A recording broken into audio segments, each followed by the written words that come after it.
In the name of Allah, the Beneficent, the Most Merciful, I bear witness that there is no God but Allah, and I bear witness that Muhammad is his messenger. I would like to greet you all with the greeting words of peace. We say it in the Arabic language of Assalamu alaikum. How y'all feel tonight? All praise is due to Allah. Brothers and sisters, tonight we want to deal with a very critical subject in the black community. You may have heard that tonight we're dealing with Malcolm X Reloaded. Who really assassinated Malcolm X? Now, before we begin to get into the assassination of our brother, we want to ask some questions. And when you deal with the assassination of Malcolm X, or the assassination of others, but in particular Malcolm X, you have to ask some critical questions because there are a lot of rumors that are out there surrounding who really murdered Malcolm X. There's a lot of emotion, as we already know. When anyone dies, there's a lot of emotion surrounding that. But there's a lot of emotion surrounding the life and death of Malcolm X. So let's ask some questions just to get us to thinking. Are y'all ready? Malcolm X Reloaded. Who really assassinated Malcolm X? The first question we want to ask is, what was the lifestyle that Malcolm X lived before he came in contact with the teachings of the most honorable Elijah Muhammad? That's a good question, right? Okay. We want to know, as many people say, was the honorable Elijah Muhammad jealous of Malcolm X? Even though Malcolm X was a student of the most honorable Elijah Muhammad. Did Elijah Muhammad order the FOI to go and assassinate Malcolm X? Did he order that? Was Elijah Muhammad jealous of Malcolm because Malcolm was getting all the fame? Malcolm X was getting all of the notoriety. You've heard these things before, right? We're dealing with all of it tonight. Did Malcolm X change when he traveled to Mecca and saw white Muslims? Did he all of a sudden realize that he had been lied to by the honorable Elijah Muhammad? Did he change? Did the Orthodox Muslims who claim Malcolm X, are they doing the work that Malcolm X did when he was alive? That's an easy question, because most of us grew up in the black community, and there's never been a time where any Arabs came to teach us about Islam, right or wrong. The Arabs never knocked on your door and invited you to come to the mosque with them, to come to Jummah prayer with them. But they claim Malcolm today, but are they doing the work that Malcolm did when Malcolm was present? Are these good questions? Because when you go to the Arab store, they'll sell you pig feet, right? They'll sell you pork skins, right? They'll sell you alcohol. They'll sell you beer. But they won't invite you to Islam. But they claim that they're with Malcolm X. You follow what I'm saying? Let's see. Do they go after the hustlers, the pimps, the drug dealers, and users? I'm talking about the Arabs who claim Malcolm X. Where are the followers of Malcolm X in 2005? Where are they? Now, if Elijah Muhammad made Malcolm X who and what he was, is it possible that he could make another one just like him, or even greater? Is that possible? Or was that just happenstance? Is Elijah Muhammad the messenger of Almighty God Allah? These are questions that we need to know the answer to. Because 12 years that Malcolm X was in the Nation of Islam, he believed that the honorable Elijah Muhammad was the messenger of Almighty God. Was Malcolm X a hypocrite? Was Elijah Muhammad a hypocrite? Did he say one thing and do another thing? Are y'all with me? You've heard these things before, right? I'm not saying anything we haven't heard. Okay. Was Malcolm X, who was taught and trained by the honorable Elijah Muhammad, did he become a threat to Elijah Muhammad? And that's why he had to be put out of the nation. Did Malcolm X evolve past the teachings of Elijah Muhammad? This is what you may hear. Now, we also want to know, what is the white man's motive in teaching us about Malcolm X? And if he's teaching us about Malcolm, is he telling us the truth? All we have to do is look at all the other things that we were taught, right? And see, well, did he tell the truth about the Easter Bunny? Did he tell the truth about Santa Claus? Did he tell the truth about the Tooth Fairy?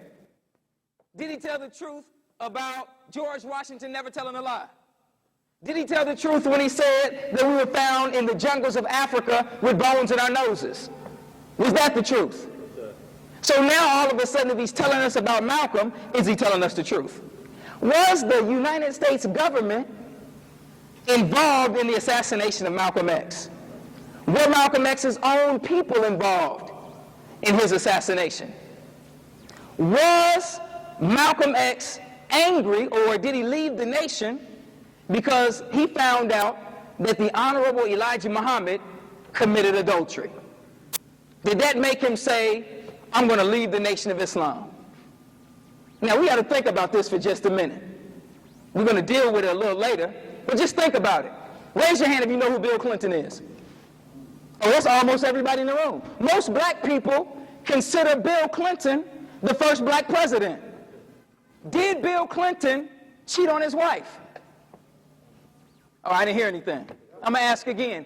Did Bill Clinton cheat on his wife? Yes, he did, right? It was on the news. They brought the woman out, right? Did anybody stand up and say, I don't want to be an American because I found out Bill Clinton cheated on his wife? Did the Speaker of the House say that? Did the Vice President say that?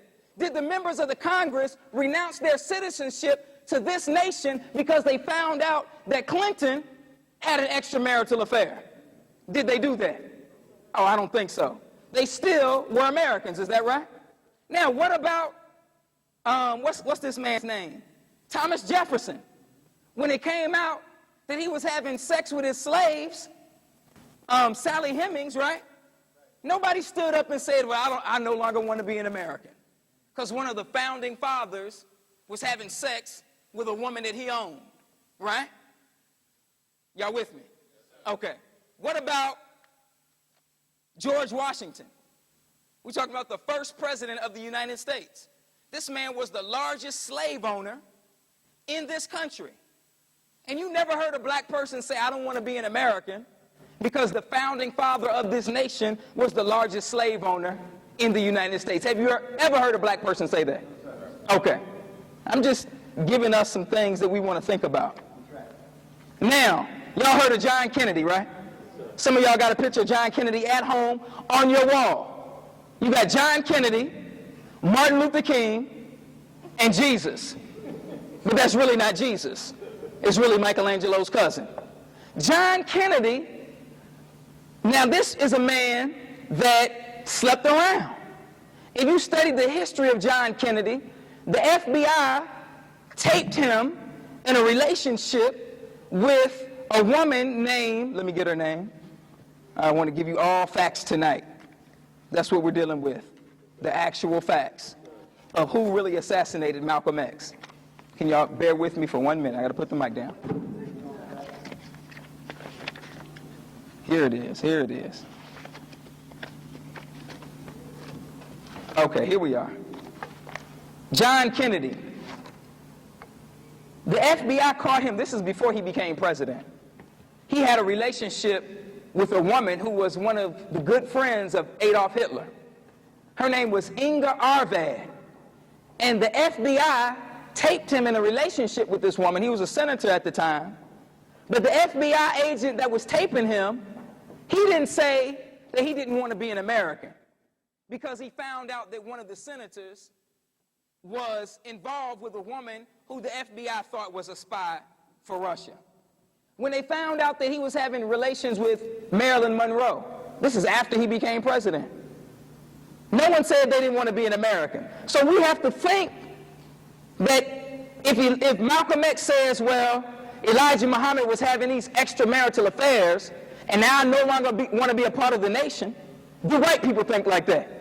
Because if that was the case, then nobody would be an American. Is that right? Okay. But we're going to deal with that in just a minute.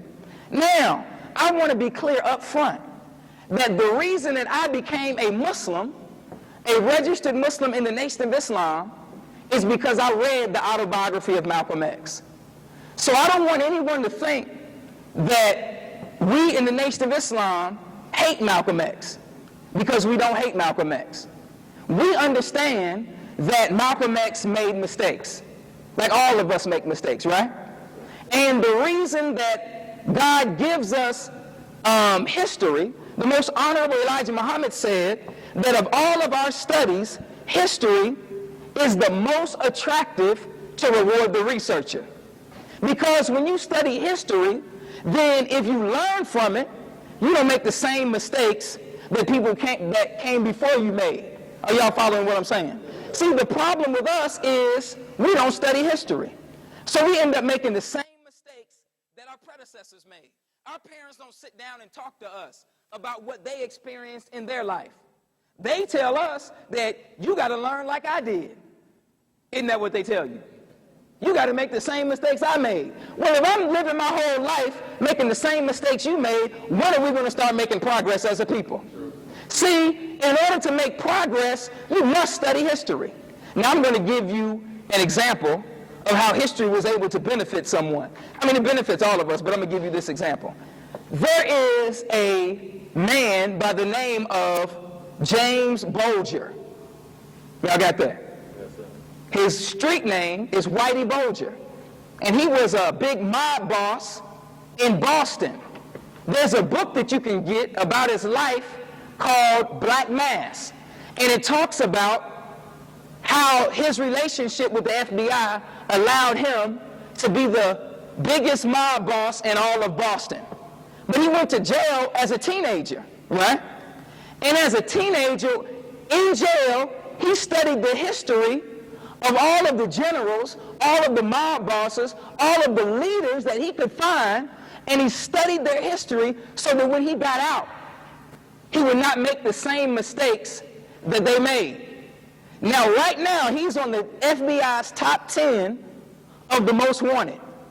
All the other mob people, you know, as black people, we look up to all the little gangsters, right? And the little gangsters like Scarface, they didn't like black people. But we'll get a t-shirt with Scarface on the t-shirt, or Al Capone on the t-shirt, or Bugsy Siegel on the t-shirt, or Meyer Lansky on the, and none of them like black people. And this man, he didn't like black people either. But the reason I'm bringing him up is because his study of history allowed him to outsmart the FBI. You follow what I'm saying? And he's the only mob boss that I've heard of that was able to outsmart the government. But how was he able to do it? Through his study of history. Are y'all with me? So when you study history, you learn from the mistakes that people made before us, so we don't make those same mistakes. Well, Malcolm X, he did make some mistakes, and he did a lot of great things too. We can't take that away from him. See, white people, they don't throw their leaders away because their leaders made mistakes. They don't do that, right? In fact, they hide the mistakes of their leaders, don't they? We didn't find out about Kennedy and all that he did until this man was dead. If you get the recent issue of Reader's Digest, Kennedy is on the cover. But does that mean he didn't make any mistakes? That's not what it means. But they judged the man based on the good that he did, right?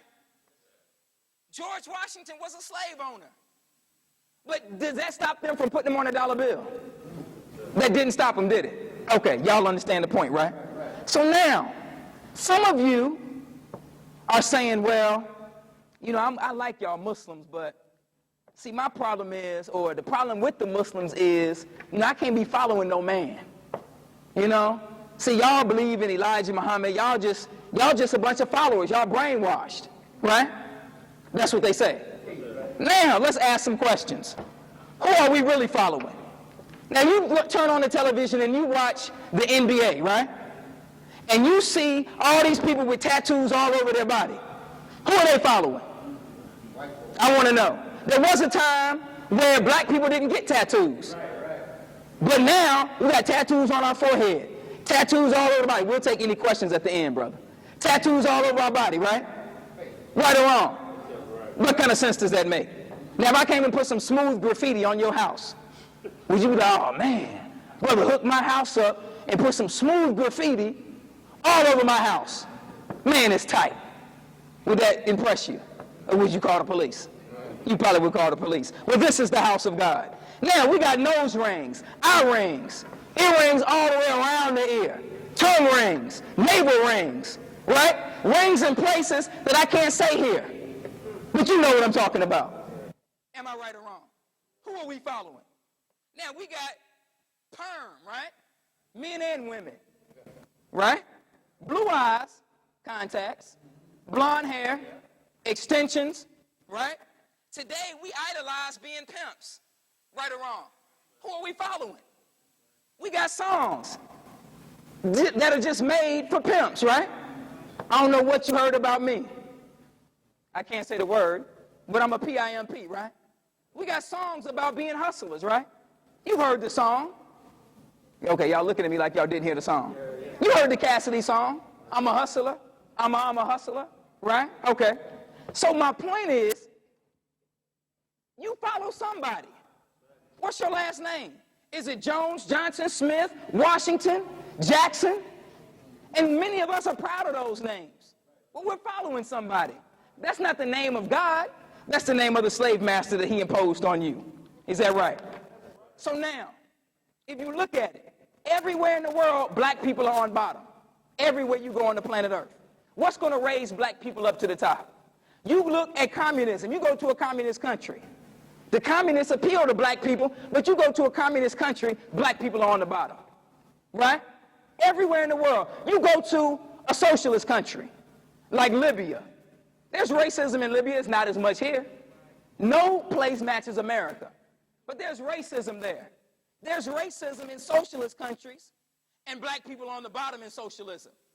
You go to the capitalist countries, and black people are where? On the bottom in capitalism. Even though we built America, you drive down Stony Island, and you see people begging on the street, right? Who? Black folks, right? In Christianity, where are black people? Are we on the top, or are we on the bottom? All you got to do is go to the Sistine Chapel. Everything in the Sistine Chapel is white. Angels are white, right? God is white. Adam is white. Jesus is white. Mary is white. Peter is white, right? Who are the leaders of Christianity? Are they black people, or are they white people? Did the church enslave us, or did they help get us free? They enslaved us, is that right? So we're on the bottom in Christianity. You go to Israel, right? We're on the bottom in Judaism. They had black Jews. The original Jews are black people. Right or wrong? The Hebrews are black like us. But you go to Israel, and these are white people from Europe who converted to Judaism. They're running the show. And the black people that have been in Israel from way back in the day, thousands of years, they just been there. They didn't migrate there. They were always there. They're on the bottom in Israel. Blacks are on the bottom in Judaism. Are we on the bottom in politics? Are we on the top, or are we on the bottom? We're on the bottom, is that right? We just protested over the election, right? Because we're on the bottom. Are we on the bottom in Islam? Now, I know what some of you are going to say. See, Islam doesn't recognize any color. But in Islam, black people are on the bottom. Not in the nation of Islam, but I'm talking in the Islamic world. Black people are on the bottom. You go to Mecca, there's black people begging in the streets of Mecca. If you go, right? You look at the African nations that are Muslims, right? They get no love from the Arab nations that are also Muslims. Because in Islam, black people are on the bottom. You go to the Mosque of Bilal, who is the black man that started the call to prayer. His mosque is like a shack because he's a black man. And the Arabs look down on black people. You go to an Arab store, and they look at you funny. Right or wrong? Okay.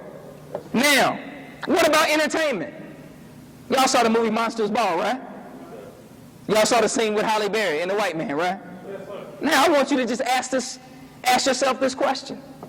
Do you think that a white director or a black director would put Julia Roberts in a movie and have her with a black man, just a nasty, greasy brother, and he's just banging her all over the place? Do you think that would happen to Julia Roberts? Or are black people on the bottom in Hollywood? But she got an Oscar for that, right? Denzel got an Oscar for what? Training Day, right?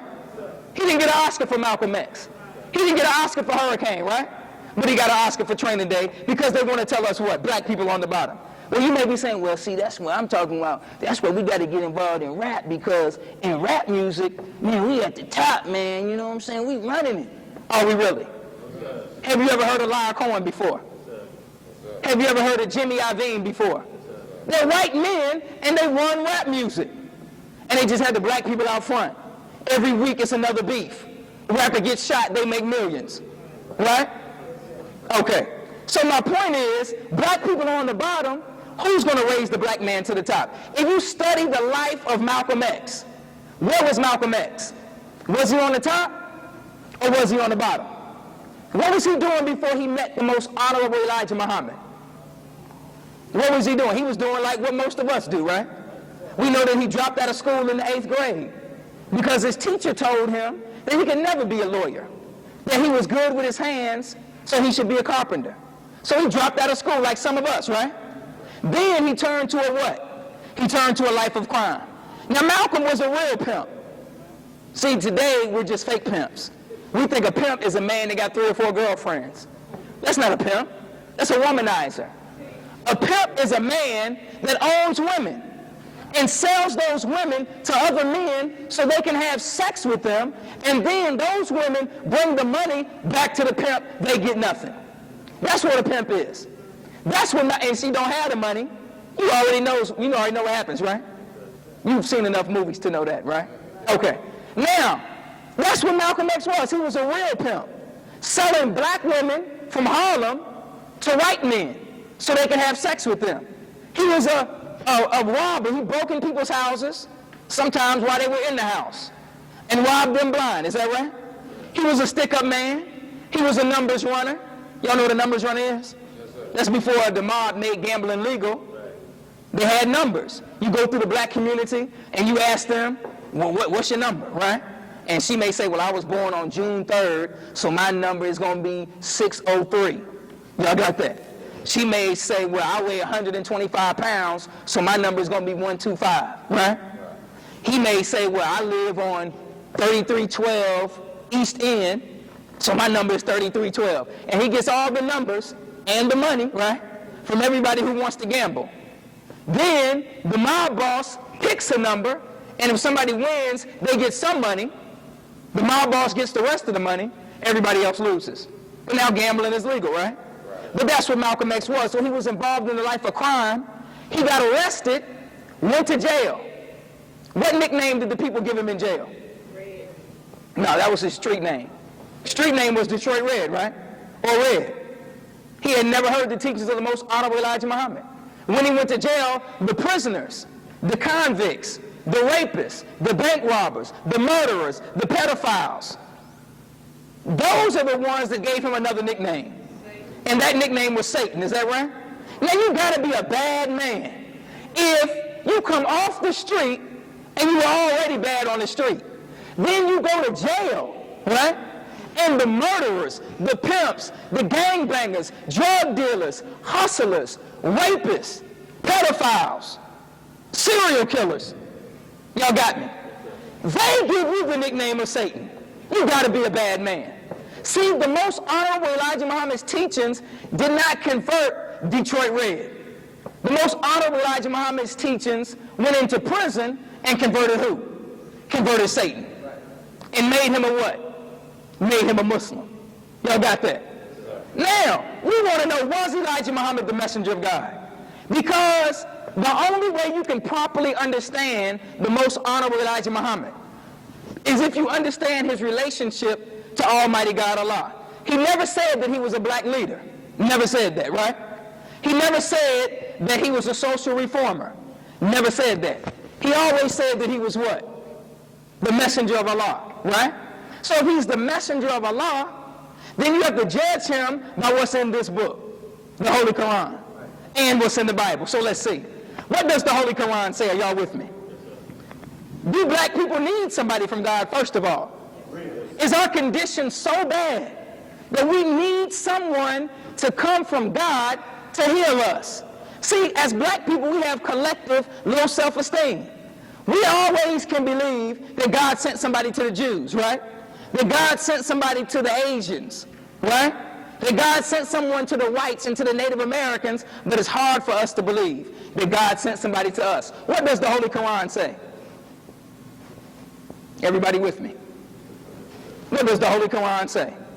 I want you to write that down. 32, verse 3 of the Holy Quran. I'll read it. It says, or do they say he has forged it? Nay, it is the truth from thy Lord, that thou mayest warn a people to whom no warner has come before, that they may walk aright. That's what the Holy Quran says. Have we ever had a messenger or a warner from God? Have we had one? Before the most honorable Elijah Muhammad. But see, we can talk about Moses, right? And Lot, and Abraham, and Noah, and all of these prophets. But if God is a just God, then he should send somebody to us, right? To deliver us from the condition that we're in. The way that you can quickly prove that the most honorable Elijah Muhammad is direct from God is by looking at the change that takes place in the lives of the people that follow him. Malcolm X is only one example. This man reformed the lives of millions of people. I know that before I heard the teachings of the most honorable Elijah Muhammad, I was out of my mind. I had a high top fade. I had dreadlocks on one side, permed on the other side, before I became a Muslim. Y'all with me? I was crazy. I was a swine eater. I was never a womanizer, but, you know, I still wasn't good. You understand what I'm saying? Every other word out of my mouth was a cuss word. Y'all with me? I was not a good brother. And as a young man, you know, as young people, we have a lot of anger. So before I became a Muslim, I was real angry with white people because of what they had done to us. So I got arrested a few times for altercations with white people. But I was on a path of what? A path of destruction. I was not doing anything to help black people. See, if you hate white people, that's not enough. And we're not telling you to hate them. All you have to do is study history, and the evil that they've done, the natural reaction to that evil is hatred. We don't have to teach you that. That's just natural. And there's nothing wrong with that. But if you don't use it constructively, it is something wrong with that. See, it's not enough to say you hate white people if you do, if you don't love black people. Because hating white people is not going to help black people. See, you have to love black people if you want to help black people. Because we're crazy as hell. I'm talking about black folks. Y'all with me? So if you don't love us, then you won't be patient with us. See, when I was a young man, I didn't care too much for white people, but I didn't love black people. So I was no good to my own people. Y'all follow what I'm saying? So the teachings of the most honorable Elijah Muhammad makes us develop a love for our own people. Now, this is a man that can make us throw down the alcohol. Now, when I became a Muslim, I didn't drink or smoke, but my brother did. And I can remember the day I came to his dorm room to tell him about the teachings of the most honorable Elijah Muhammad. Here's a man that was drinking a 40-ounce and smoking a cigarette. I didn't care nothing about that. I'm in his face telling him about the teachings, and he came in the Nation of Islam. Because the power of this teaching gives you the power to throw down the cigarettes, throw down the alcohol. Now, you got to think about it. What can make black people stop eating swine? I haven't eaten swine in 15 years. Right? And I'm a brother who grew up on meat and bread. Never ate vegetables. You give me a plate of vegetables, I'll cuss you out. I'm talking about before I became a Muslim. So now what can make us throw the pig feet down, throw the chitlins down, throw the pork chops down, throw the crispy bacon down? What can make us give it up? What can make us get rid of the women in our lives and be good by the one woman that is in our life?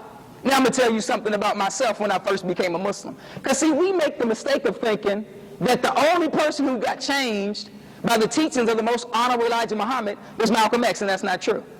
When I was processing, I wasn't even in the Nation of Islam. I just came to the mosque and said, look, I read the autobiography of Malcolm X. And when I finished with that book, I said, look, I want to be a Muslim. And I didn't know anything about Minister Farrakhan or anything. I just know that I wanted to be a Muslim. So I came to college, I met some Muslims, came to the mosque. They could have said anything. I was joining, that's why I came. They could have said the sky is blue, who wants to join? and I would have raised my hand. They could have said, the floor is brown. Who wants to join? I would have raised my hand. Because I came to join. Y'all follow what I'm saying? So now, I came and said, look, I want to be a Muslim. And just so happens in my algebra class, there was a beautiful sister that sat right behind me. And she used to always look at me with the googly eyes. And I looked at her the same way. And next thing you know, we had a little, relationship going on. And I'm still processing to be a Muslim. So one night, I'm in the back of the college campus, just pitch black, dark, in a car, butt naked with a sister. And she's butt naked too. Now, some of y'all are going to get mad at me for what I'm about to tell you. But see, I wanted to be a Muslim more than I wanted to be with a butt naked sister. In the car, windows steamed up. I'm telling you what I went through. And I had to make up my mind, naked in a car. Do I want to be a Muslim follower of the Honorable Elijah Muhammad? Or do I want to have sex with this fine, voluptuous black woman? And most people would say, I heard a brother just whisper it. Sex. I heard it. But no, what did I choose? I chose to be a Muslim follower of the Honorable Elijah Muhammad, and I stopped. I said, I can't do it. Now, y'all are saying that nigga is a punk, because I would have hit it, then just became a Muslim right after that. But the reason I'm bringing it up is to show you the power of the teachings of the most honorable Elijah Muhammad. Even some of these sisters are looking at me like, damn, what the hell is wrong with him? I mean, if I was in a situation like that, I know what I would, but I'm just telling you about the teachings of the most honorable Elijah Muhammad. Let's move on. The most honorable Elijah Muhammad did many great things. I'm just going to run through the list real quick because I want to deal with the actual facts of the assassination of Malcolm X. Are y'all ready?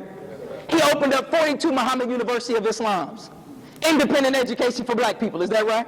He started the Muhammad Speaks newspaper, which sold 1 million copies a issue for black people. Is that right? He opened the first printing press, black-owned and operated, in the United States of America. He owned millions of acres. And when I say he, it's not he individually, but it's the Nation of Islam collectively. Is everybody with me?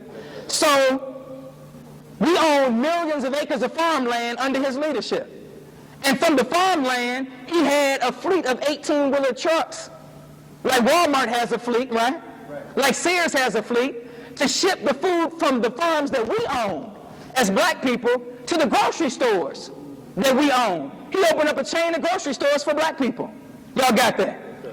Printing press, Muhammad Speaks, independent education. All for who? All for black people, right? That's not it. He opened up dry cleaners and laundromats and restaurants all over the United States. For who? For black people, right? This man imported fish from Peru because the fish from Peru, the waters are not polluted, right?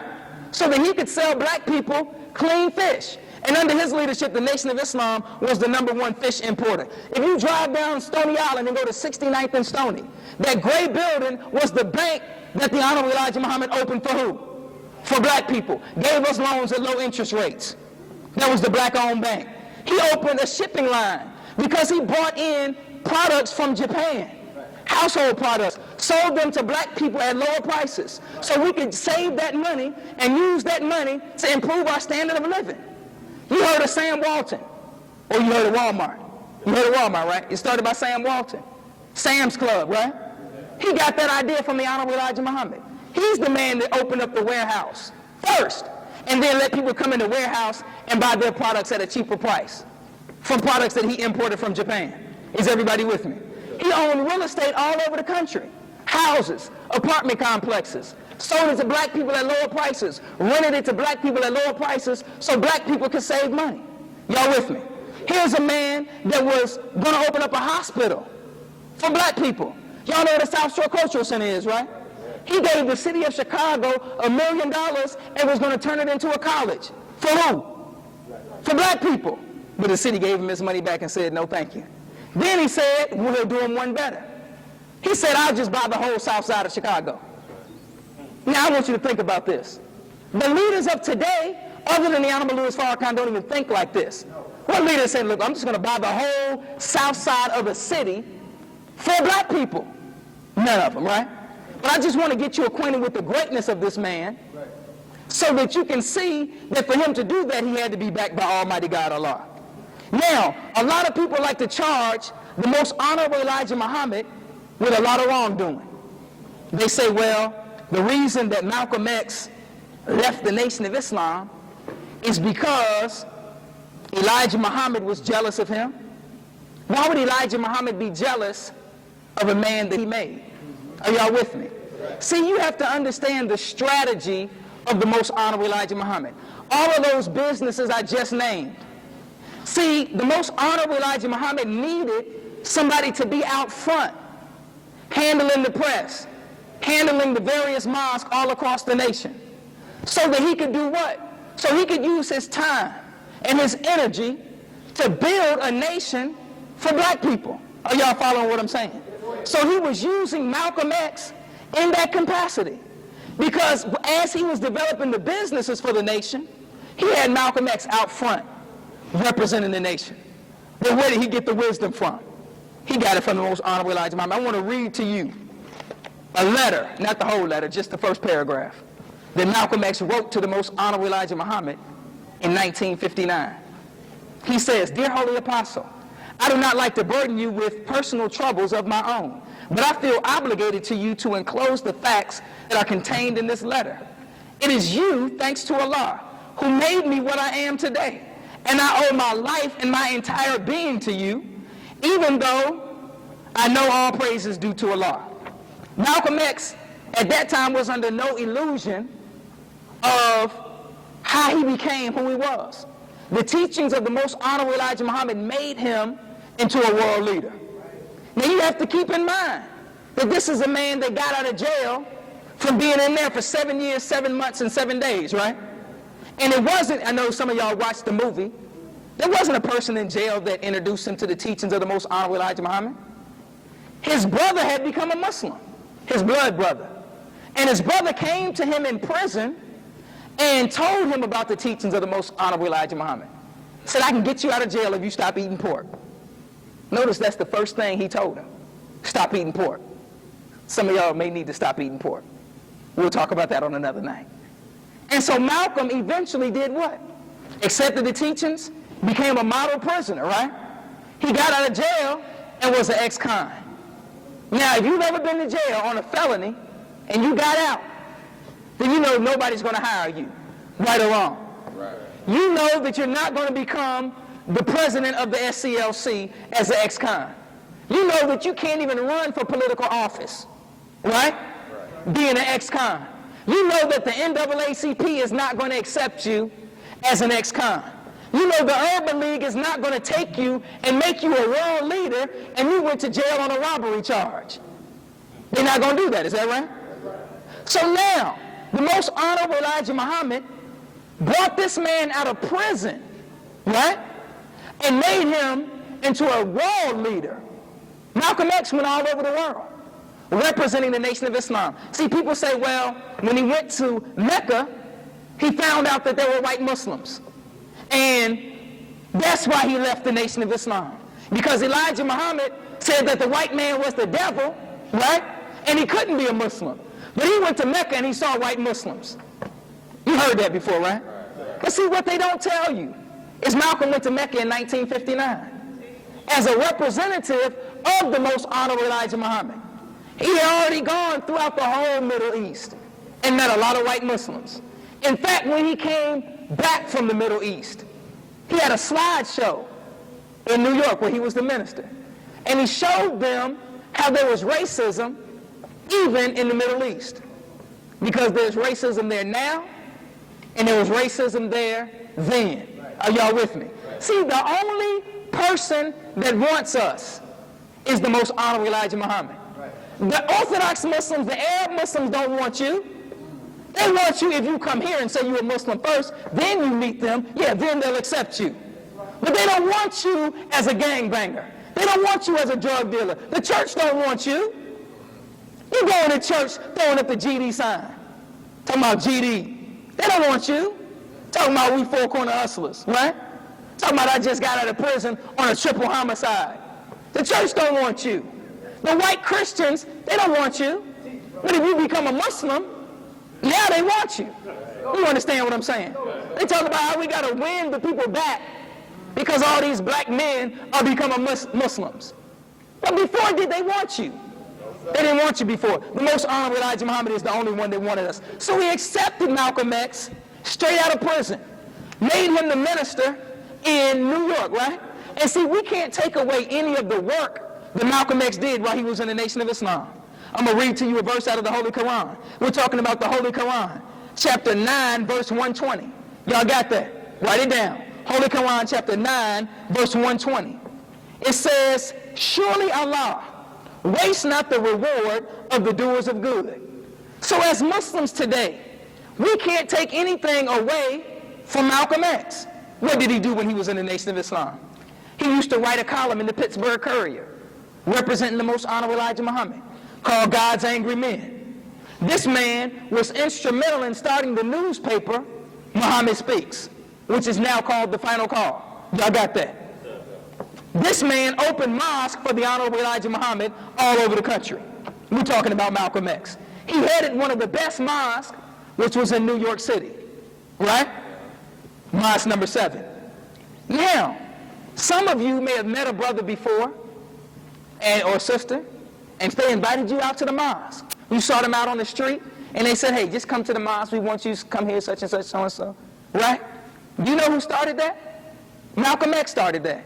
Going out actively, bringing people to the mosque. He started that. So we have to give credit where credit is due. See, we call Elijah Muhammad the Honorable Elijah Muhammad because Malcolm X introduced that to the Nation of Islam. Y'all with me?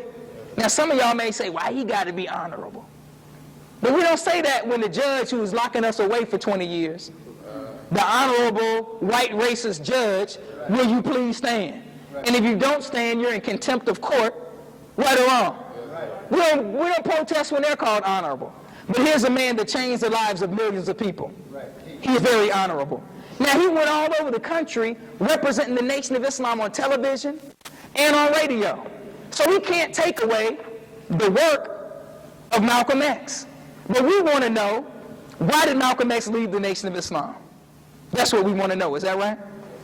See, the thing that people never tell you about is the type of relationship that Malcolm X and the Honorable Elijah Muhammad had. They had a father and son relationship. Now I want you, if you have children, I want you to think about that. You have a child who you shared with him knowledge and wisdom. You share with him things that are making him successful. You correct the mistakes that he makes, right? Now, if this son becomes successful, are you going to seek the death of your own son? Now, I'm a school teacher, and I share knowledge with my students. And if one of them takes what I teach them and becomes great in the future, I'm not going to be angry with them. If they use what I taught and it caused them to become great, then I'm going to be what? I'm going to be happy for them. The most honorable Elijah Muhammad, when Malcolm X was the minister in New York, paid him a salary of $1,000 a week.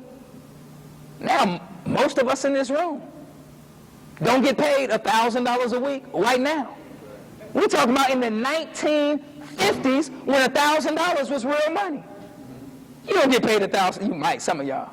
I don't get paid $1,000 a week. Right? Now, not only that, but he paid for all of his expenses. When he traveled all over the country, Malcolm X didn't have to pay for that. The most honorable Elijah Muhammad paid for it. When Malcolm X needed a car, guess who bought the car? Malcolm X didn't have to buy the car. The honorable Elijah Muhammad bought the car. The one that said Malcolm X College, he bought that car for Malcolm X. And the one before that. Malcolm X lived in what you would call a mini mansion, right? In New Rochelle, New York. And guess who paid the mortgage on the house? Not Malcolm X, the most honorable Elijah Muhammad. He told him, look, I don't want you to move unless you got $500 in your pocket. You can't even move unless you got $500 in your pocket. Why did he do that? See, people never tell you the love that Elijah Muhammad had for Malcolm X. They leave that out, so when they lie and say that he was jealous of him, you'll believe that foolishness. But this is a man who loved Malcolm X, treated him like a son, cared for the man, gave him wisdom, and that wisdom exalted Malcolm X in the world. Y'all with me? This man met with Fidel Castro. He met with Kwame Nkrumah. He met with the king of Saudi Arabia when the king came to America. Now, you tell me another ex-con that meets with kings and rulers. Come on, I'm listening. Most kings don't even want you around them if you've been to jail. But here's a man that was brought out of prison and made a world leader by the teachings of the Most Honorable Elijah Muhammad. Now, see, the government, you can't study Malcolm X's life. You can't study the Nation of Islam if you don't study the government of the United States of America and what they did to try to destroy black people in the 1950s and 60s. So I'm just going to share with you a little information about what did the government do to destroy the Nation of Islam. Y'all got that? What did the government do to destroy the Nation of Islam? Now there's a thing called COINTELPRO. COINTELPRO is the counterintelligence program of J. Edgar Hoover. This program was started in 1956. COINTELPRO started in 1956. It was started to destroy the Communist Party. Now I'm going to tell you what they did to the Communist Party. And you tell me, does it sound familiar? They sent their agents into the Communist Party, right? And the agents got into leadership in the Communist Party, split the Communist Party into two groups, and eventually FBI agents were the leaders of both groups. Are y'all with me? And since they were the leaders of both groups, they're undercover, they made the Communist Party fight and kill each other until there was no Communist Party. That's the COINTELPRO towards the Communist Party. But see, when black people started to rise, J. Edgar Hoover told his agents that when it comes to black people, it's no holds barred. Do whatever you got to do to destroy every black leader. Y'all got that? Yes, some black leaders? No, every black leader. Let's see. What did the government do to try to destroy the Nation of Islam? Are y'all with me? Yes, before we even go into that. Now see, you have to know the motive of J. Edgar Hoover. J. Edgar Hoover was a Shriner. A Shriner, and I have a picture of, some people may call him Gay Edgar because he was gay. But I have a picture of J. Edgar Hoover in his Shriner's hat. Do y'all see that? Now, if you know anything about Shriners, you know that they study Islam, right? You know anything about Shriners, you know that they study Islam. And they read the Holy Quran. So if they read the same book that we read, then they know the same things as far as the prophecies that we know. Let's see, what did the government do to destroy the Nation of Islam? First thing you need to know is there's never been a study of COINTELPRO activities against the Nation of Islam. They got it against the Black Panthers, they have it against everyone else except the Nation of Islam. Now, they found out in their research that the quickest way to divide black people is to find out or is to say that they've been misappropriating the money. That's the quickest way. That's why when you ever hear anything about a black leader, they always say they did something with the money. What did they say after the Million Man March? What happened to all the money? Is that right? What did they say against Ben Chavis? He was stealing money from the NAACP. Because what do they always say about Minister Farrakhan?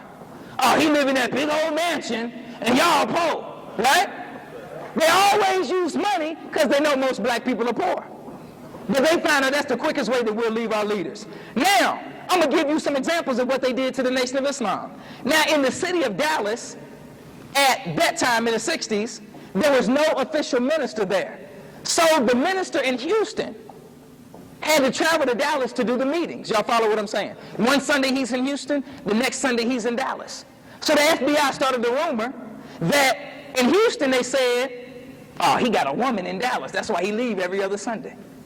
And in Dallas they said, he's taking the money back to Houston.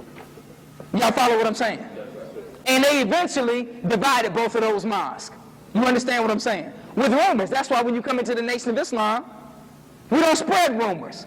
We don't believe in gossip and slander like many of us do in the church. You follow what I'm saying? Let's move on. What else did they do? Now, the FBI made two black organizations, the Black Panthers and a group called the United Slaves, started by Maulana Karenga. Sent letters to each group talking about each other, and they ended up going to war with each other with guns. Some Black Panthers were killed. Y'all heard of the Republic for New Africa? Okay. Now, they sent letters from the Republic of I'm talking about the FBI. They used their stationery, sent letters to the members of the Nation of Islam, and said, Elijah Muhammad is stealing y'all's money. You heard that before, right? Farrakhan be stealing y'all money. You mean Farrakhan let y'all drive cars? Crazy stuff like that, right? Now, and so that started a conflict between the Republic of New Africa and the Nation of Islam. Then in Chicago, they tried to pit the Black Panthers against the Nation of Islam by telling the Muslims that the Black Panthers are trying to take over your corner where you sell papers. And then they told the Black Panthers, the Muslims are going to come beat y'all up. And see, we don't carry guns, but the Black Panthers do. So they tried to turn the Black Panthers' guns against the Nation of Islam, but that didn't work. Then, in Mobile, Alabama, guess what? There were no black nationalist groups in Mobile. None. So what did the FBI say? They said, oh, well, forget about it. Nah. They said, okay, well, make a group, invent a group, start a group, and then make that group fight another group that you made. So when they make a group, then sincere people come in, right? Then they make another group and sincere people come in. Then they make those groups fight each other. So they'll never make any progress. Are you following what I'm saying? Okay, y'all with me? Now, this is what the FBI said about the Nation of Islam. Y'all ready? For years, the Bureau has operated a counterintelligence program against the Nation of Islam and Muhammad. Despite these efforts, he continues unchallenged in the leadership of the Nation of Islam, and the organization itself, in terms of membership and finances, has been unaffected. All that they did to destroy the nation, they had to admit that none of it worked. The FBI is the ones that started the lie that the Nation of Islam are not real Muslims. You've heard that before, right? That was started by the FBI. They, in 1958, had a list of every mosque and every leader in every mosque. They put Malcolm X on the list of subversives in the United States. They started tapping the most honorable Elijah Muhammad's phone. Pay attention. January 4th, 1957, 24-hour surveillance on the honorable Elijah Muhammad. Y'all got that?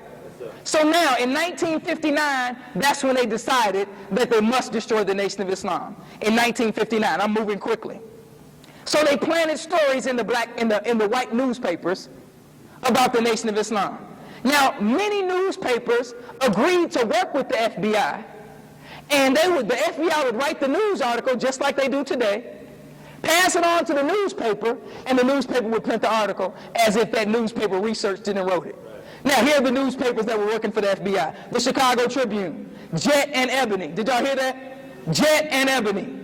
Time Magazine, U.S. News and World Report, Saturday Evening Post, Esquire, Confidential, Newsweek, Detroit Free Press, True and Saga, all printing articles about the Nation of Islam written by the FBI. The reason is because the FBI never wanted black people to have leadership. See, if you want to know who really assassinated Malcolm X, then you have to look at the government. Those are the ones who are responsible for the assassination of Malcolm X. Let's deal with it.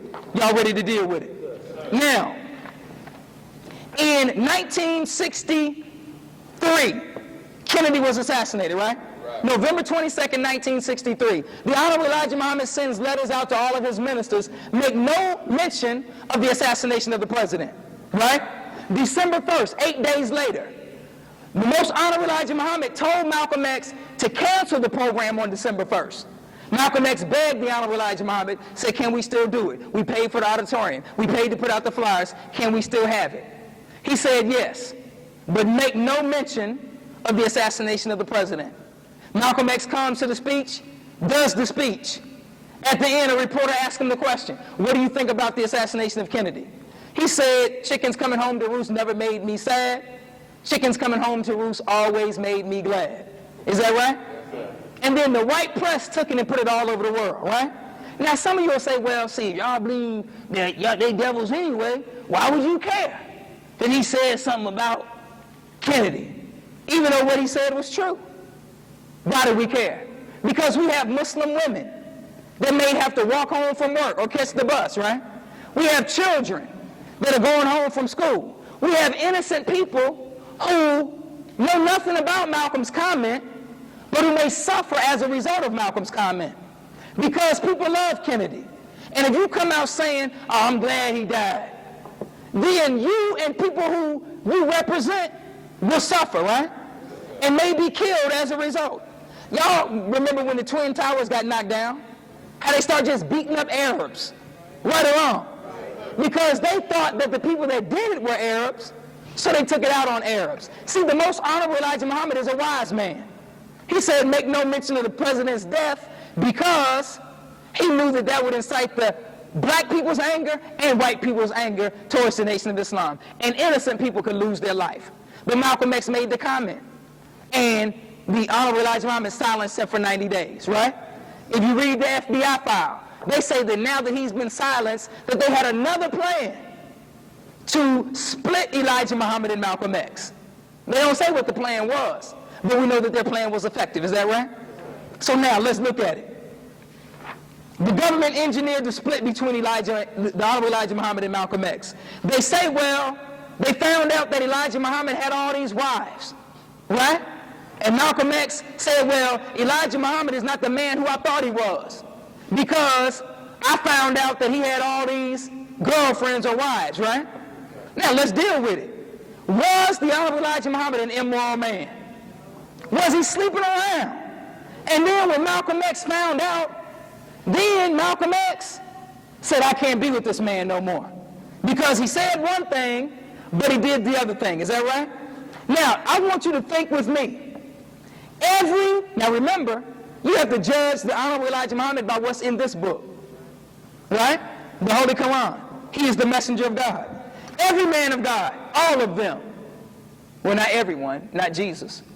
But the prophets of God had more than one wife. Is that right? Abraham had 3 wives. Moses had 2 wives. Solomon had 1,000 wives. Right? David had 3 wives. All of the men of God had more than one wife. And see, because our minds are so filthy, we think having more than one wife is just so you can have sex with more than one woman. That's what we think. But polygamy is not like that. See, what we have in the world, when you just lay down and get up and go on about your business, and we have all these orphans and all these baby mamas, that's what we have. That's not what the most honorable Elijah Muhammad was engaged in. The honorable Elijah Muhammad told Minister Farrakhan that Allah forced him into his domestic life. The most honorable Elijah Muhammad did not start taking wives until he was 62. That's in 1959. So now, what about all the years when he was a young man? For 7 years he was away from his wife, right? And there's no record of him ever cheating on his wife, right or wrong. He traveled the whole United States as a young man, and he never cheated on his wife. Never had any so-called extramarital affairs, right? And the wives of the most honorable Elijah Muhammad, they're alive today. They can bear witness to this man's character. See, but you have to understand that Allah sees down into the future. And here's a man who has children by his first wife. They're not here today, are they? Are they here helping the Honorable Louis Farrakhan? No, they're not. But see, Allah is the best knower. Because the children by his other wives, where are they? Minister Ishmael is here, is that right? Minister Wasul is here, is that right? Brother Kamal, the National Secretary, is here, is that right? See, Allah doesn't plan for just one day. He plans for in the future. Is everybody with me? So now, every prophet is charged with doing evil. Every prophet, right? Let's look in the Holy Quran. The Holy Quran, this book that we believe in as Muslims, clears all of the prophets from their evil. I'm going to go through this real quick, then we'll go into the assassination. Are y'all ready? I'm talking about the day of the assassination and what happened. Jesus was cleared of the false charges. In the Holy Quran, chapter 3, verse 51 through 55, they charged him with telling the people that he made them worship him.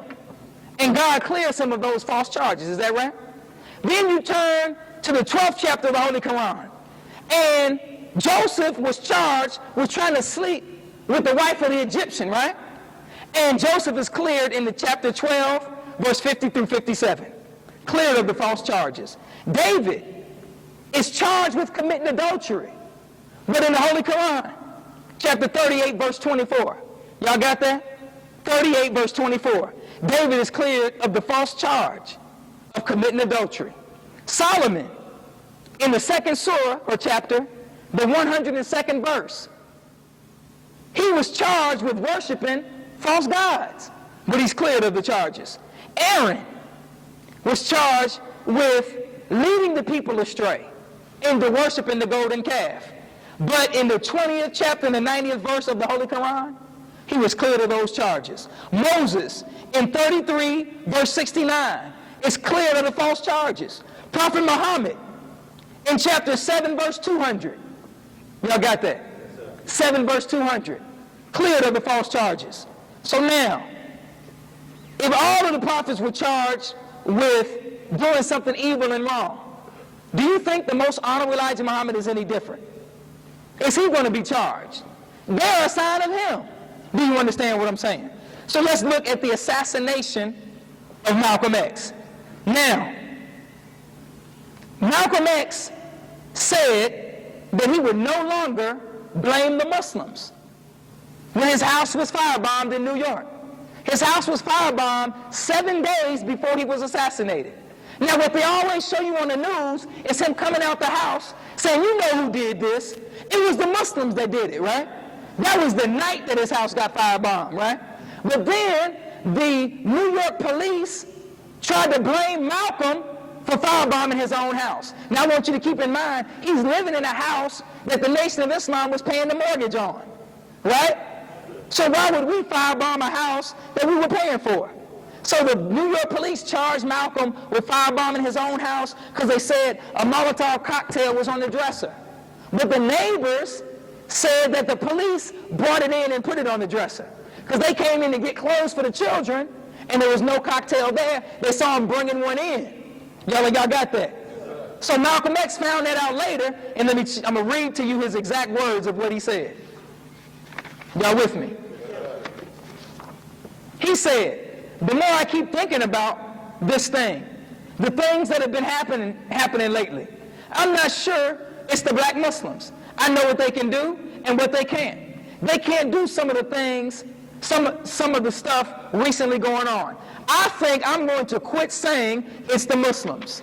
Those are Malcolm X's own words. Wait a minute. Malcolm X's sister also said it wasn't the Muslims. Bear with me for 1 minute. Oh, I think it's up here. It is right here. Y'all with me? She said, we're talking about his sister Ella. When they, talking about the police, when they planted the gasoline, I knew that it was no longer the Muslims. Now, I want you to be very clear. See, the FBI had people in the Nation of Islam, and they had people in Malcolm X's organization. In fact, J. Edgar Hoover told them to recruit more agents because he saw that Malcolm X and Elijah Muhammad had split, and they needed new people to join Malcolm X's group. See, the purpose of the agent is to get in a position to influence someone so that the black organizations can always be fighting, trying to kill one another. Are y'all with me? So now, Malcolm X's house was firebombed. The government was trying to make it seem like it was the nation, and there were a lot of Muslims in the nation. Most Muslims, well, all Muslims, were angry with Malcolm X. But I want you to think about it. If Elijah Muhammad ordered Malcolm X's death, and they started tapping his phone in 1957, you can't order somebody's death and not go to jail. Why did John Gotti go to jail? Because he ordered somebody's death, is that right? And he went to jail and died in jail, is that right? So if they were tapping his phone, following him 24 hours a day, then, and they wanted both men, then why didn't they come and arrest the Honorable Elijah Muhammad? Because they didn't have anything on him. Now, I can't say that there were not people in the Nation of Islam, okay, that wanted Malcolm X dead, because there were. But the Honorable Elijah Muhammad told us at that time to leave Malcolm X alone. But see, some people don't listen. It is today as it was then. You have hard-headed people. And see, the way that the government rolls, see, when you in all these little gossip circuits, you know, the government is listening to you. That's why there's supposed to be no gossiping, no backbiting.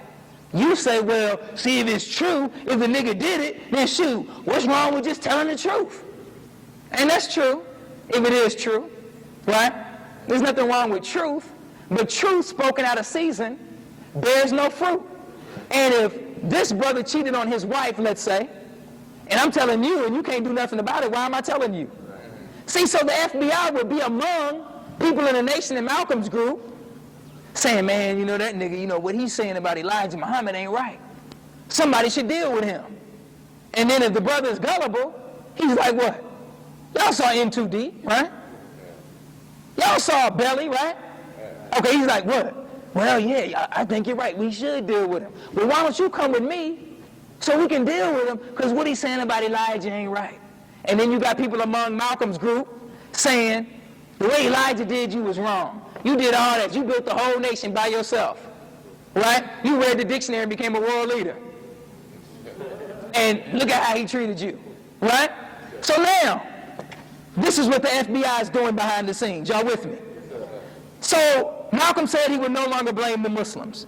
His sister said it wasn't the Muslims. On the day that Malcolm was assassinated, we're talking about February 21st, 1965. Malcolm had asked after his house was firebombed for police protection, right? The day that he was assassinated, there was no police protection in the Audubon ballroom. No police anywhere to be seen. When you came in here tonight, you had to be checked. Is that right? When Malcolm X was assassinated, there was no check procedure.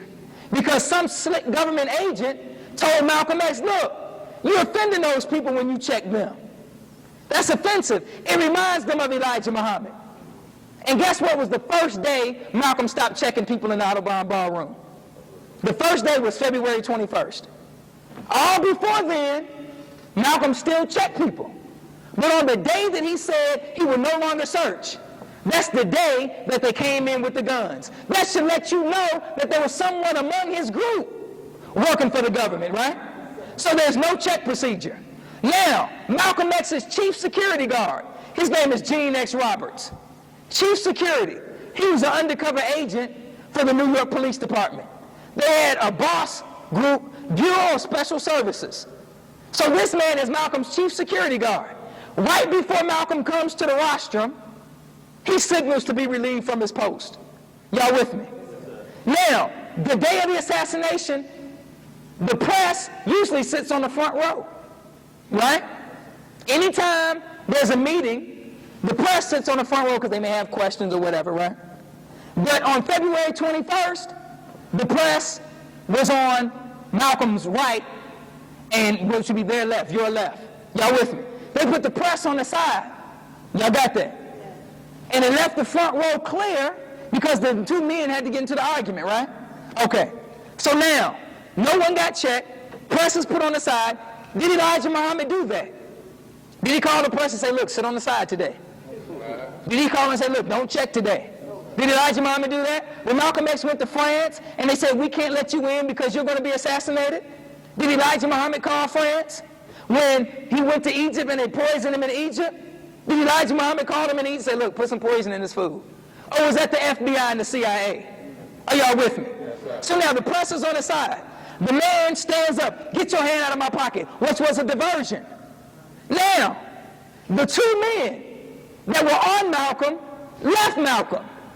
If you know anything about security, anything, then you know that if the principal is about to be dealt with or harmed, then you cover the principal and you get them to the nearest exit, right? This man says, get your hand out of my pocket. The two men leave the stage, right? Gene X. Roberts is at the door making sure that the men get out. That's why he's at the door. Y'all with me? The two men leave the stage to go after the men in the audience. The three men that are in the audience with guns come up and they shoot Malcolm X to death, right?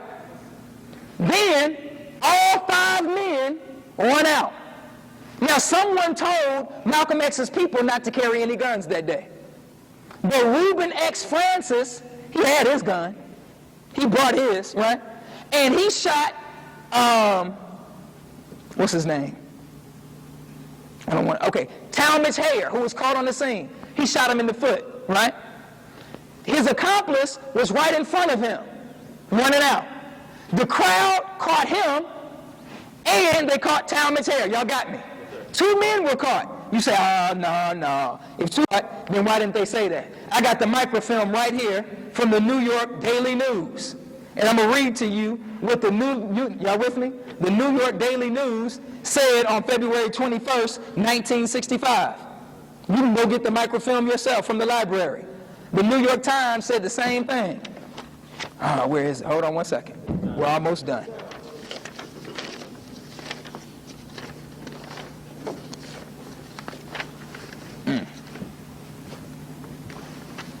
Got so much stuff. Ah, here it is. Okay, y'all ready? Malcolm X slain. This is the Herald Tribune, New York Herald Tribune. Malcolm X slain by gunmen as 400 in ballroom watch. Police rescue 2 suspects. That's February 21st, 1965, right? This is February 22nd, 1965. Y'all ready? Malcolm X slain by gunmen as 400 in ballroom watch. Police rescue 1 suspect. What happened? What happened to the other man? That all of the New York papers said there were 2 men on the day of the assassination, but the next day they said it was 1 man. Why did they say that? Because the one that they let go was the one that was working for the FBI. Now the man that was caught, he said that the 2 members of the Nation of Islam were not involved in the assassination. We're talking about Norman 3X Butler and Robert 15X Johnson. He said they weren't even there. They were very popular Muslims. And if they would have came in, everybody would have recognized them. Then he gave the 4 names of the other men that were involved. The government refused to reopen the case. Why would they do that unless the government was involved? Then, what's his name? Gene Roberts, the undercover agent, after he makes sure the men get out, right? By the way, the second man who was let go, he was caught by a police officer. Now, this police officer was not on duty. He just happened to be passing by in his car and saw the people beating up one of the suspects. So he got the suspect, and they took one to the hospital, Talmadge Hare, who was shot in the foot, and they took the other one to the police station. That's the one that was let go. Y'all got that? So now, we're dealing with only facts. So, Gene X. Roberts comes from the back, and Malcolm X is laying down, and he gives a mouth-to-mouth resuscitation. Now I want you to think about it. This man got shot, like Ray Ray got shot. But when the paramedics came for Ray Ray, they didn't give him mouth-to-mouth, right? When the paramedics came for Pookie, they didn't give him mouth-to-mouth. Right or wrong? Because you don't give a person mouth-to-mouth when they've been shot. You give a person mouth-to-mouth when they drown, right? To get the water out of their lungs. So why was this man giving Malcolm X mouth-to-mouth resuscitation unless he wanted to make sure that Malcolm X was dead? Are y'all with me?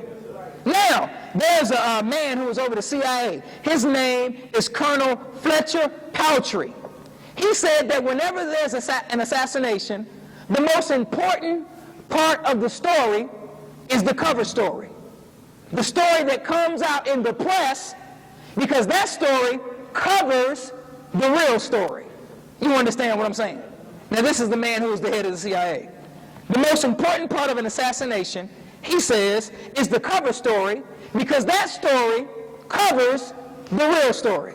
See, the FBI wanted the blame to be put on Elijah Muhammad. So the black people who loved Malcolm would in turn kill Elijah Muhammad so they could kill 2 birds with 1 stone.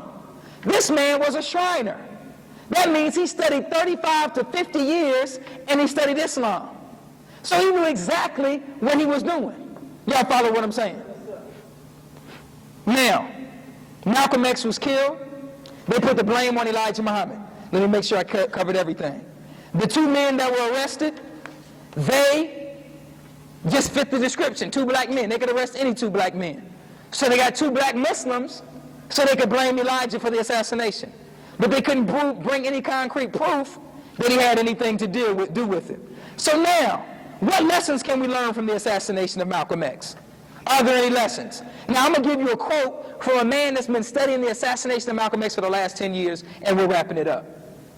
He says, Manning Marble, who's a college professor, he says, 2 of the 3 men who were in prison, Norman X. Butler, Robert 15X Johnson, convicted and given life sentences, I am absolutely convinced were innocent. The real murderers of Malcolm X have not been caught or punished. That's Manning Marble. Now, what lesson can we learn from the assassination of Malcolm X? See, I'm going to tell you real quick. The 4 goals of COINTELPRO was to prevent black nationalist groups from being attractive to the youth. That's goal number 1. Goal number 2 was to watch for the misappropriation of money or to steal money. so they can put it out in the press that they're stealing money. Y'all got that? The third goal of COINTELPRO was to capitalize on conflicts between black groups. The fourth goal of COINTELPRO was to discredit groups and leaders. Now I need you to go pick something up. It's called the National Security Memorandum number 46. That's National Security Memorandum number 46. We're wrapping it up with this. They said in this memorandum that they wanted to prevent any coordinated activity of the black movement in the United States. We're talking about the government. They said that they wanted to use the CIA to create division among blacks in America and blacks in Africa. They never wanted a leader in America that could appeal to blacks in Africa. And they also said that they wanted the FBI to monitor the activities of all the black leaders and African leaders. Y'all got that? So now, let's look at it. William Sullivan, who was the assistant director of the FBI, said after the March on Washington, Martin Luther King was the most powerful Negro because of his ability to appeal to the masses. How many people came to the March on Washington? 250,000, is that right? Now, if this man said that he was the most powerful Negro in America in 1963 because he caused 250,000 people to come to the March on Washington, then we have to look at today and look at the Honorable Louis Farrakhan. This man brought not 250,000, but brought 2 million black men where? To Washington, D.C. If the government was afraid that a black leader would appeal to Africans and that there would be a relationship with blacks in America and blacks in Africa, does the Honorable Louis Farrakhan have a relationship like that? If the government said that no black nationalist leader should appeal to the youth, does the Honorable Louis Farrakhan appeal to the youth? If they said that we don't want any black leader that could unite all of the black organizations into one group, because that person would represent the black messiah, does the Honorable Louis Farrakhan have that ability to unite all of the groups? Y'all saw the press conference on the 2nd of May? Everybody was there, right, except the haters, right? Because he's been blessed with the ability to do what? To unite all of the factions in the black community into one group. Listen to what Manning Marble had to say as we close it out.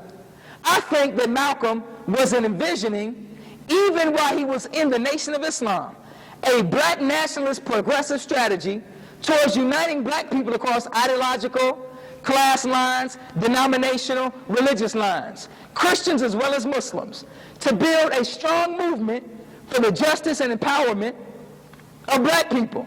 And I think that is what frightened the FBI, and that is what frightened the CIA. Well, if Malcolm X was uniting groups in the 60s, or not doing it, he planned to. He never got a chance to do it, right? And the Honorable Louis Farrakhan is doing it today, then what is the plan of the government against that man? See, the reason that we have the life of Malcolm X and his great example is so that we could have a leader that the government could not deceive. They've been working for the last 40 years to try to destroy the Nation of Islam. Or the last 23 under the Honorable Louis Farrakhan's leadership, 24. And they have not been successful. They tried to get him and Jesse to go at one another, right? But because he had the example of Malcolm X, that didn't work, is that right? They used other leaders, is that right? Then, in 1991, they opened up a movie, or 93, they started a movie on Malcolm X, right? Because there was no man that was living that they could use against the Honorable Louis Farrakhan, so they had to use Malcolm. But can a dead man lead you? Dead man can't lead you anywhere, is that right? The white man doesn't follow dead men. Kennedy is dead. Kennedy can't lead them anymore. They moved right along, inaugurated Johnson, and kept on stepping, is that right? So, but they try to use Malcolm so that you won't be attracted to the Honorable Louis Farrakhan. They tried to set up the daughter of Malcolm X to assassinate the Honorable Louis Farrakhan. And Minister Farrakhan dropped the charges. Right or wrong? See, the enemy is always working to destroy the Nation of Islam and destroy the rise of black people. But God has shaped a man in the Honorable Louis Farrakhan where none of their tricks are able to work. In fact, the Honorable Elijah Muhammad said that the enemy had a lot of traps laid out for him, meaning the minister, and that he would spring every trap and not get caught in one. So brothers and sisters, what we have to do is we have to learn from the life of Malcolm X and know that his life was a lesson from yesterday so that we could walk down this path that we're on today. And we shouldn't let the enemy who hates all of us have us so divided that we can't come together as a family. Is everybody with me? So brothers and sisters, I don't want to belabor the point, but if you research the life of Malcolm X and the death of Malcolm X, the facts bear witness that the government is responsible for his assassination. Now, they may have used ignorant people that were in the Nation of Islam, even though Talmadge Hayer said he wasn't in the nation. He admitted that in court, right? But my point is this. The Honorable Elijah Muhammad had nothing to do with the assassination of Malcolm X. The Honorable Louis Farrakhan had nothing to do with it. Y'all with me? The government orchestrated everything from behind the scenes, had us fighting and killing each other, and they reaped the benefits. Are y'all with me? And they did the same thing to Martin Luther King Jr. They did the same thing to the Black Panthers. Fred Hampton was killed here in Chicago, right? By a plan of the FBI. And a black agent by the name of William O'Neill gave them the floor plan so they could go in and assassinate our brother, right? So what we have to do is we have to unite in spite of our differences and back the man that has the guidance from God, which is the Honorable Louis Farrakhan. So brothers and sisters, I hope that I answered all of your questions related to the assassination of Malcolm X.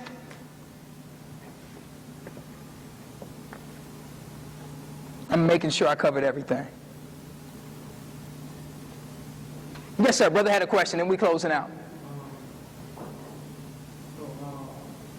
Malcolm X was looked at as he was looked at as threat, so that's why he got assassinated, right? See, Malcolm X was trying to unite black groups.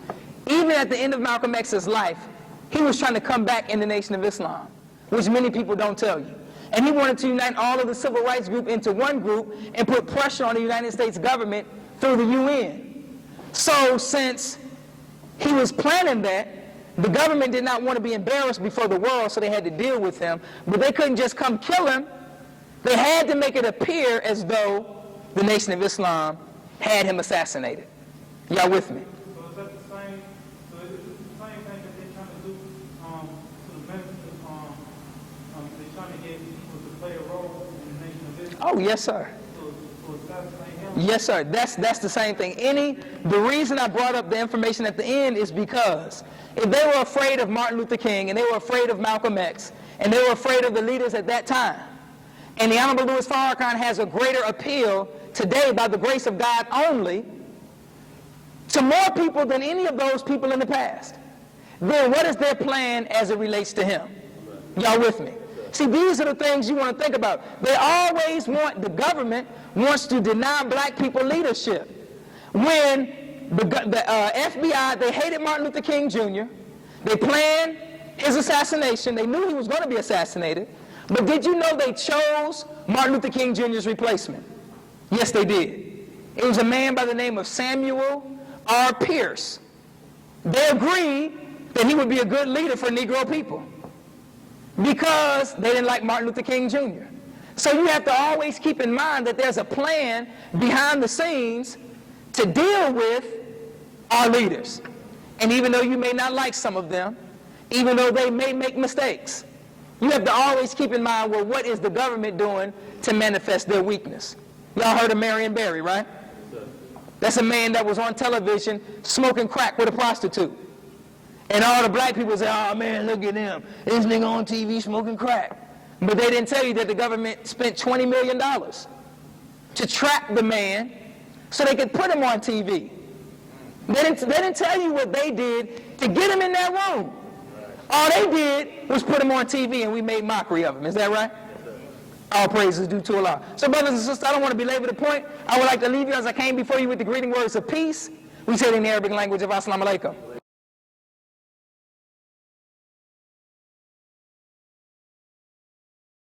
You may have heard, well, the reason that Malcolm X left the Nation of Islam is because Elijah Muhammad was having sex to women he wasn't married to, right?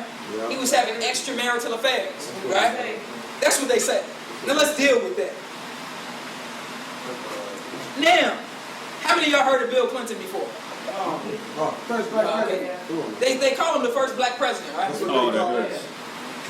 Now, Bill Clinton hasn't done 1/8 for black people what Elijah Muhammad did for black people. That's right. I mean, he can't even compare, right? That's right. In any way, shape, form, or fashion, the man cannot compare, right? That's right. But now, he was in a relationship with a woman he wasn't married to, right or wrong? That's right. And did black people turn against him? No. Or did black people come to his defense? They came to his defense, right?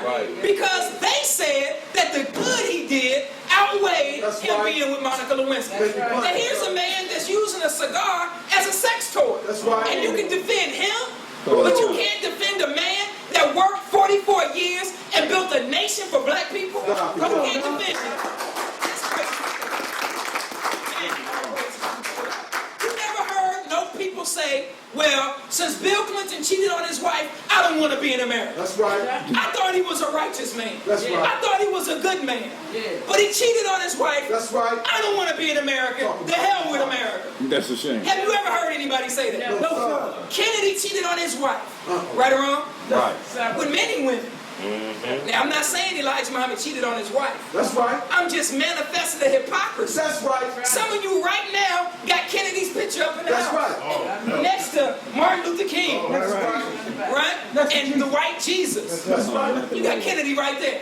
Kennedy liked black people. That's right. You know what I'm saying? That's my man. That's right. He's the only president, him and Lincoln, who I cared about. That's right. This man was having sex with everything that had two legs. Oh, that hurt. That wasn't a man. Y'all with me? That's right. Everything. Had the Secret Service letting him know when Jackie was coming home. So he could put the women out the back door of the White House. But black people love Kennedy. What did he do for black people? No. That's right. He didn't do nothing for black folks. Talk about it. Checking with us. All these rappers that we idolize, they in the video got naked women everywhere. Butt shaking all in their face. Right. Having sex with all these women. Tell the truth. And you never hear nobody say, oh, damn, man, I don't like hip-hop no more because this nigga cheated on his wife. That's right. Right? Come on now. Right. He's having sex with all these women. That's So I right. can't be in hip-hop no more. Come on with it. You never heard that, right? Never. And they ain't doing nothing for black people. So now, could that be the reason why Malcolm X left the nation? The senators didn't say, I don't want to be an American when they found out Kennedy was cheating on his wife. That's right. They didn't say they didn't want to be an American anymore. See, white people, they don't judge their leaders based on the mistakes they make. That's right. They judge their leaders based on what they do. That's right. You read Kennedy's biography, it's not sitting there talking about, yeah, he had sex with so many women, he put Bill Clinton to shame. Yeah. You know, you don't read that. Yeah. They talk about the great accomplishments of the man. Right or wrong. That's right. So now, why can't we be the same way? Why not? As black people. That's right. You understand? The only leader whose domestic life we concern ourselves with That's right. and say, I can't be with that That's man right. because he had more than one wife is Elijah Muhammad. That's right. Right. Now let's put everything on the table. Let's put it on the table. What does the Holy Quran say first? The Holy Quran says that a Muslim man can have up to 4 wives. That's right. Now let's be all clear. In the Nation of Islam, we cannot have 4 wives. That's right. Now it is in the Holy Quran. Make the plain. But it's not for us because of the condition that we're in as black people. That's right. See, if we had more than one wife, That's right. then it would just be about sex. That's right. Right? And that's all it would be about. One wife may be living at home with her mother. One wife may be in an apartment. No shame. One wife may be in a shack somewhere. No shame. And we're just, whoever ain't mad at us, that's the one we'll be with. That's right. You understand what I'm saying? See, God allows polygamy for a reason. Are y'all with me? Come on now. Now you can, I know. Some of y'all like, I don't give a damn Come on, what the Holy Make Quran it says. plain. What they talk I don't care. It's wrong. And you know, it is wrong. But see, polygamy is not a good thing. right. It's very painful. That's right. But see, you have to understand why God allows it. He allows it because if he didn't allow it under certain circumstances only, then it would lead to even greater evils. That's right. Are y'all with me? That's right. What greater evils are you talking about? Uh-oh. See, in a society where you have more women than you have men, That's right. or you have men that go off to war and they die in the That's war, right. and they leave their wives with their children, Listen right? now. See, if no man steps up to be a father and to be a man, then how is the woman going to provide for those children? That's right. That's right. She may have to go turn some tricks, right? That's right. That's right. You look at America right now. Talk about it. The black woman is almost abandoned by the black man. That's right. That's Right or wrong? That's right. And these men aren't standing up being a man. That's right. Some of them want to be other than a man. That's right. That's right. Some of them want to be a woman. That's right. So you got all these sisters out here with all these children and no man to be a father to those children. Yes, sir. Right? Yes, sir. So now, what do? Do you have the woman in the club stripping to pay for diapers? Is that what you have? Do you have the woman as a video? I can't say the other word, but you know the sisters that be in the videos. Yes. We know. A video dancer? Is that what she should turn to? Should she be a loose woman so she can get money to provide for her family? Or should a man step up and provide for the family and for those children? Yes. What should happen? That's right. Or we get the society we have now. You have all these black children waiting to be adopted. Why are they waiting to be adopted? That's right. Because ain't no man that'll step up. Come on Right or now. wrong? That's That's right. right. So the problem is there. You have all these women getting abortions. Black women, right? Disgrace. Yes, it is. Because there's no men. So now, God allows polygamy under certain circumstances. That's not the norm in Islam. The rule in Islam is one husband and one wife. That's right. That's the rule in Islam. Polygamy is only as an exception in certain circumstances. Are y'all following what I'm saying? That's That's right. So now, let's look at it. If you look in the Bible, in the Holy Quran, most of the prophets of God had more than one wife. That's right. Right? Abraham had more than one wife. Right or wrong? That's right. Abraham had 3 wives, Sarah, Hagar, and Keturah. Right? Come on now. Right. Moses had 2 wives. David had 2 or 3 wives. Solomon, he had 1,000 wives. So now, if Elijah Muhammad is the messenger of God, right? If he's the messenger of God, and the Holy Quran, I'm going to read it to you in just a second, says the messenger of God would have a certain number of wives. Then you have to ask God, well, why did you allow that to happen? So how could Malcolm X, who knew the Bible and the Holy Quran, right, That's right. say, well, I can't be with Elijah Muhammad Uh-oh. because I found out that he had more than one wife. Make the point. But then he could be with Prophet Muhammad, That's Come right. on. right? That's Who right. had 9 wives. That's right. He could be with Abraham that had 3 wives. That's right. He could be with Solomon that had 1,000 wives. Y'all following what I'm saying? Yes, sir. How can he rationalize that in his head when Elijah Muhammad is the man that brought him from nothing and made him a world leader? When I say a world leader, I'm talking about when the king of Arabia came to America, and that king had more than one wife. Yes, it is. He met with Malcolm X in New York. That's right. That's right. When Castro came from Cuba, he met with Malcolm X in New York. That's right. When Patrice Lumumba came from Africa, he met with Malcolm X in New York. That's right. Kwame Nkrumah, all of them met with Malcolm X. Now you know that if you're out of prison, right, what king and ruler wants to be with you? That's right. How That's many right. kings and rulers right now are meeting with ex-convicts? I don't know You it. can't even get a job as an ex-convict, Sure can. right? That's right. So now, this man's teachings took him from an ex-con and made him into a world leader, where he's meeting with kings and rulers.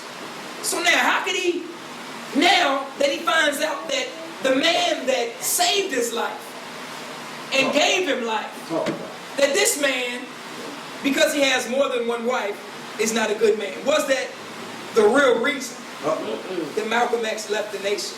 Or was the government involved? Let's see. Now I want to read to you something from the autobiography of Malcolm X. He says, but I am spending many hours, when he's talking about his life story, because the full story is the best way that I know to have it seen and understood, that I had sunk to the very bottom of the American white man society, when soon now in prison I found Allah and the religion of Islam, and it completely transformed my life. We're talking about the words of Malcolm X, 150 of page 150 of his autobiography. Now Malcolm X met with African kings, and they had more than one wife, right? Yes, If you sir. study the history of Africa, the rulers had more than one wife, Straight up. right? That's right. Now, the sheikhs in Arabia, they had more than one wife. That's right. Now, if you study ancient Egypt, because we love to study ancient Egypt, Yes, sir. you don't say, well, I can't be with Ramses. Right. Does he have more than one wife? Make it plain. I can't respect King Tut Make it plain. because he had more than one wife. I Come on, can't right. get down with Akhenaten Yeah. because he had more than one wife. Come on now. All the pharaohs had more than one wife. Yes, sir. But you don't turn on the TV and all they talking about, damn, Ramses had more than one wife. Come on. They don't say, well, you know, they built the pyramids, but damn, they had more than one wife. You never read that. No, sir. People don't even concern themselves with that. That's right. Do that. Come on, we got to put it all on the table today. Lay it out there. Now, let's look at what does the Holy Quran say? Because you will say, well, see, Elijah Muhammad was a hypocrite of what he taught. Because he did one thing, right? And he told the brothers to do something else. Right? You may say, well, he's a hypocrite. But what does the Holy Quran say? Come on now. I'm going to Bring read it you on. what the Holy Bring it Quran on. says. Because this book is the best and greatest defense of the Honorable Elijah Muhammad. You can't even judge him unless you read the book. Y'all with me? Let's go to 33 verse 50. Bring the light. 33 verse 50. Now, in 33 verse 50, it's talking about the domestic life of the prophet. In the first sentence, I'm not going to read the whole thing because it's a long verse. It says, O prophet, we have made lawful to thee thy wives. Y'all got that? That's right. Made lawful to thee thy wives. Very clear. Then God, in speaking to Muhammad, goes on to say, because the reason I'm bringing this up is because the Christian writers, when they talk about Prophet Muhammad, they say, well, the prophet was allowed 9 wives, right? And the other Muslims at that time were not allowed 9 wives. That's right. So the writers against the prophet of 1400 years ago say that that's hypocrisy. That's what they say. Come on. But the Holy Quran says, God says, O prophet, we have made lawful to thee thy wives, right? Yes, sir. Then he goes on to say, Allah goes on to say, let me read it. If she gives herself to the prophet, if the prophet desires to marry her, Allah says it is especially for thee and not for the believers. Pretty clear. Did y'all hear what he said? Yes, sir. That's what God said. That's It right. is especially for thee and not for the believers. Rewind that. We know what we have ordained for them concerning their wives That's right. and those whom their right hand possess, in order that no blame may be attached to thee. Oh, watch out. So Allah told the prophet that what he ordered him to do was especially for him That's right. and not for the believers. Come on now. So if any brother tells you, well, see, the Holy Quran says we can have 4 wives, so you can be my wife number 2, you tell him to go to hell. That's right. You can punch him in his mouth That's right. and then tell him to go to hell. Yes, sir. That's not what we're talking. Are y'all with me? Yes, sir. Okay, and then you know, after you punch him in the mouth, you can say, Brother Abdul said, punch him in the mouth. Now, but let's see. That's what the Holy Quran says. Y'all with me? Yes, sir. Now, see, you have to ask the question, why would God have Elijah Muhammad to get involved in this type of lifestyle? Why would he do something like that? And it's very emotional. And I want you to be clear. See, Elijah Muhammad was not a lustful man. That's right. He was not that. I'm a follower of Elijah Muhammad. That's right. And I know, based on my own life experience, that he was a righteous and a holy man. I know this without a doubt. Straight up. Because I know that when I came to Islam, and I accepted what he taught through the Honorable Louis Farrakhan. That's right. I was a high school student, and I went to college. And on my college campus, there were some very beautiful black women. And I wanted to be with them. I really did. I'm sure you But the thing that prevented me from being with them was what Elijah Muhammad taught and how he made me into a real man. That's right. Are y'all following what I'm saying? Yes, sir. See, we're natural men like anybody else. Natural. Elijah Muhammad is a natural man. And see, when he was on the run for 7 years, he could have cheated on his wife. That's then. right. If that was in his heart to do.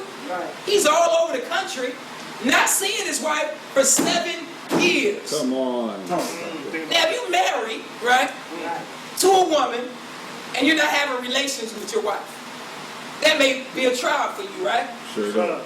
Now, I don't know if you can last 7 years being married and not being able to be with your wife. And there's other beautiful women out there, right? And they're attracted to you. It's a hell of a I don't thing. know. And then, after being away from your wife 7 years, That's right. then you go to jail That's for right. 5 years. Come on now. Right? Out there. Because you're trying to give black people the truth. That's right. Right? So now that's 12 years that this man was away from his wife and away from his family, and there is no record of him being other than a righteous man. That's right. Come on. So now, if he was of a luxuary, then that should have been the time he should have been involved in that. Right. Because he was a young man. That's right. He didn't start taking wives until he was 62. Yes. He wasn't out in the club at 62. Talking about back that thing up. Right. He wasn't doing that. That's right. See, it has to be another reason That's right. Right. why he was allowed by God to take more than one wife. Yes, sir. Because most of us in here, we're young. And the brothers know that when you're young, you know, your sex drive is a little bit strong. Right? But as a young man, he had his sex drive in check. And he teaches us how to do the same thing. So now, see, brothers and sisters, we have to realize that God sees further than what we see. The children of Elijah Muhammad by Sister Clara Muhammad, they're not here helping the Honorable Louis Farrakhan and helping black people right now. They're not doing that. See, they're like the child in your house who grew up in the house so close to the father that they became blinded by the father. You understand what I'm saying? Even though they can't say anything bad that the father has done, right? Anything legitimately bad. See, because you may have got a whooping and you said that was bad, right? But you didn't say what you did to get the whooping. You understand what I'm saying? You may have been talking back to your mama and got smacked dead in the mouth. And you say, that's why I don't like my mama, because she smacked me in my mouth. But you don't talk about how you was talking back, right? Right. So now, what I'm saying, there is no legitimate thing that they can say that he did wrong towards them. But because they grew up in his house, they didn't view him like millions of others Right. viewed him. You understand what I'm saying? Like all your child's friends, they be like, man, your mama is so cool. And they look at their friends like, what? My mama is a lame. What are you talking about? Right. My mama make me sick. But the friends see something that you may not see. You understand what I'm saying? Okay. So y'all got that. Yes, sir. But now, the children by the wives, the other wives of the Honorable Elijah Muhammad, those children are here with Minister Farrakhan. That's right. Come on. They're helping him to reach black people. Minister Ishmael is helping him. That's right. Minister Rasul is helping him. Come on. Brother Kamal is helping him. Yes, sir. The children of his other wives Yes, sir. are helping in the work and the foundation that the That's Father right. laid. That's right. Come on. Oh, praise be to Allah. See, Allah is the best knower. That's right, sir. We're not the best knowers. That's right. You understand what I'm saying? Yes, sir. All praise is due to Allah. So now, it couldn't be that because Elijah Muhammad had more than one wife, that Malcolm X left the Nation of Islam. That couldn't be it, right? Could it be that he went to Mecca and he saw white Muslims and he realized that Elijah Muhammad had lied to him about Islam? Well, see, some things that we're not told.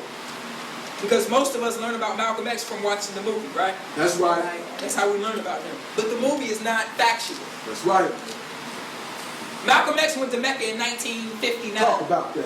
Well, he went to the Middle East in 1959. And when he went to the Middle East, he saw white Muslims Listen there. now. Elijah Muhammad sent him as a representative of the Nation of Islam to the Middle East in 1959. He saw white Muslims then, and he didn't say, well, no, Elijah Muhammad must have lied. In fact, he brought back slides and examples of racism in the Middle East, of how the white Arabs mistreated the black people who were Muslims. Come on now, make And it he plain. showed that slideshow at Mosque number 7 in New York. Come on. So he couldn't have been under the illusion That's right. that there are white Muslims and I ate out of the bowl with them, and that made me realize that there was no racism. What's going on? Right. And then when he came back, why didn't he let white people join the OAAU and the Muslim Mosque Incorporated? That's right. If it was all of a sudden a big brotherhood. Yeah. You understand? See, some of you are under the impression that Malcolm X evolved past what Elijah Muhammad taught. And now he wanted to include everybody. Well then, why is it that Malcolm X had the gun? Y'all with me? You heard the battle of the bullet, right? Either we get the right to vote, or we're going to go to war with white people. See, in the nation, we don't carry guns. That's right. When Malcolm X left the nation, he advocated armed struggle against white people. Right? Necessary. Y'all heard that, right? Yes, sir. So now, but if he's so inclusive, why is he starting rifle clubs among black people? Yes, sir. He's scared the hell out of white people. See, white people don't have no problem with you having a gun as long as you're shooting each other. Right. But as soon as you Right. start shooting them, then all the guns would vanish off the street. All of them. Yes, sir. That's the quickest way to get rid of the guns. Oh. Have the gangbangers shoot white people, and the guns would disappear. Now, I want y'all to be clear. Yeah. We don't want you leaving here today shooting anybody. Right. Black, white, brown, red, or yellow. We're just making a point that if you were to turn your guns on white people, then you would not have any guns to turn, because they would instantly get them off the street. You understand what I'm saying? Okay, now, I gotta move quickly. There's so much to cover in the assassination of Malcolm X. But I gotta deal quickly with the discrepancies in the movie. Because most of y'all, you didn't read the book. Just watch the movie. Come on now, Right? tell So that let's deal truth. with the movie. That's right. Now, the first thing you got to know, Malcolm X was not poor. The Honorable Elijah Muhammad, in the 1950s, when bread was a nickel, when you go grocery shopping, get 10 bags, $5. This man paid Malcolm X a salary of $1,000 every week. Now, I don't want you to put your business out in the street, but most of you in this room are not being paid $1,000 a week, tax-free, right now. Right. And it's 2005. We're talking 1955. This man is getting $1,000 a week salary. They didn't know that. Come on, I ain't tell you that. Now, the Honorable Elijah Muhammad told Malcolm X, look, you can't move anywhere unless you got $500 in your pocket. You can't even step out the house unless you got $500 in your pocket. Don't move. Not only that, Malcolm X's teeth, before he became a Muslim, they were jacked up like most black folks. Yes, sir. Who paid to get his teeth fixed? Come on now. Malcolm X, you see, he got straight teeth. Yeah, you do. The teeth look good, don't they? Yes, Yeah, sir. you do. But that's not the Malcolm X that came in the nation from prison. The brother's grill, he had the chip tooth, you know what I'm saying? He had it all jacked up in there. But who paid to get it fixed so he could represent the Nation of Islam to the world? Yes. Elijah Muhammad. If you ever go to Malcolm X College, there's a car that belonged to Malcolm X. Who bought him that car? Malcolm X's car was bought by the Honorable Elijah Muhammad. He paid the car note, paid the insurance, and he put Malcolm X in what you would consider a mini mansion Yes, sir. in New Rochelle, New York, and he paid the mortgage in his house. Come on. Are y'all with me? Come on now. So, Malcolm X was not hurting for any money while he was representing the Honorable Elijah That's Muhammad. right. Not at all. Nice. Because I wish I got paid $1,000 a week right now. And it had all my other expenses paid for, please. That's right. That's right. Didn't have to pay electricity, gas, light. Didn't have to pay none of that. So he wasn't poor. Y'all got that? Yes, sir. The movie tries to portray him as poor, right? Now, when Malcolm X was in prison, the Honorable Elijah Muhammad wrote him letters. Some of y'all got family in prison right now, and you've never written them a letter. That's right. And that's your family. Here's a man that wrote somebody he didn't even know and sent him money in prison. $5 a letter.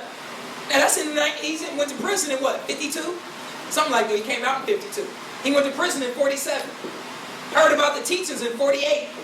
Come on, $5 in prison? What do you need $5 for? How long will $5 last you in jail? Come on. Now, in the movie, it shows Malcolm X in prison, and he meets a brother named Brother Bangs, right? Yes, sir. And that's a totally fictional person. Come on now. There was nobody ever named Brother Bangs. Malcolm X didn't become a Muslim because another convict told him about Islam. Expose that. That's right. Malcolm X became a Muslim because his brother Reginald That's right. had become a Muslim. Come on now. His whole Wilbert and Filbert became Muslims. Ella became a Muslim, right? And they wanted Malcolm to become a Muslim, so they sent Reginald to prison to talk to Malcolm X about the Nation of Islam. First thing he told him, look, if you stop eating pork and smoking, I'm going to tell you how to get out of jail. That was the first thing he told him, to stop eating swine. Come on now. Some of you in this room need to stop eating swine. That's right. So there was no Brother Bangs. That's a fictional character. Straight down. Now, in the movie, while he's in jail, he has this vision of Elijah Muhammad. Come on now. Right? Yes. Oh. That never happened. That's right. He never had a vision of Elijah Muhammad in jail. That's right. He did have a vision, That's but right. it wasn't of Elijah How about Muhammad. that? It was a Master Farad. That's right. That's right. Come on now. So now you have all these things in the movie that are not true. The movie doesn't even mention that Malcolm X went to the Middle East in 1959. That's right. Doesn't even mention it. Y'all got that? Yes, sir. Okay. Now, the movie says in the movie that the wives of Elijah Muhammad filed paternity suits against him. And Malcolm X read it in the newspaper, and that's how he found out about the domestic life of the Honorable Elijah Muhammad. But that's not how he found out about the domestic life of the Honorable Elijah Muhammad. When Wallace Muhammad, the son of Elijah Muhammad, got out of prison in 1963, he invited Malcolm X to his house along with Minister Farrakhan. But Minister Farrakhan didn't go, only Malcolm went. And Wallace Muhammad is the one that told Malcolm X about the wives of the Honorable Elijah Muhammad. That's right. But Malcolm X was familiar with this book. That's Oh, right. yeah, He knew about this book. Yes, sir. But the thing that hurt Malcolm X is he was in love with a sister named Evelyn. Uh-oh. And he was out doing a lot of great work for Elijah Muhammad. That's right. But he was in love with Sister Evelyn, That's right. but he didn't want any other brother to marry Sister Evelyn. That's right. So he sent Sister Evelyn to Chicago to become one of the secretaries of Elijah Muhammad, because he figured, look, if she's in Chicago and she's in the house of the messenger, then no brother can get to her. When I'm finished doing all my work, then I'll marry Sister Evelyn. Y'all got that? That's right. Okay. Now, but what hurt Malcolm X was that he found out that Elijah Muhammad had married Sister Evelyn. Right. And that broke his heart because he was in love with her, according to his own words. right. These are not words that I'm making up. That's right. Okay. These are the words of Malcolm X himself, That's right. that he had a relationship with Sister Evelyn, who was in Boston at the time. Y'all got that? Yes, sir.